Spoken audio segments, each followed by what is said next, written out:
Hello বন্ধুরা, তো সবাই কেমন আছো? আশা করছি সকলে খুব ভালো আছে। তো প্রতিদিনের মতো আজকেও চলে আসলাম আমার রান্নাঘরে রান্না নিয়ে। তো আজকে গুরু পূর্ণিমা, বৃহস্পতিবার।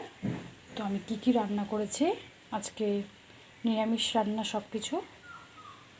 তো আমাদের এখানে মেঘলা ওয়েদার, দেখতেই পাচ্ছ। তো প্রথমেই দেখাই আজকে পাঁপড়।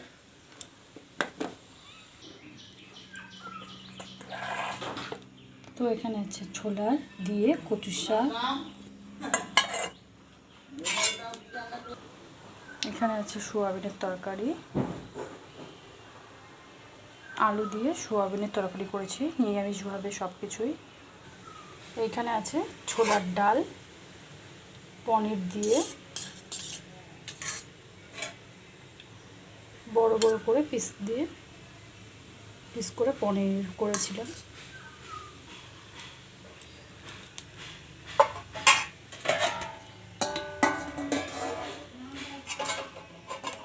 আর এখানে আছে আমের চাটনি।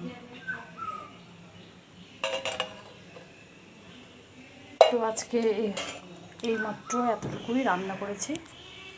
তো সবাই খুব ভালো থেকো, রাখছি, টাটা।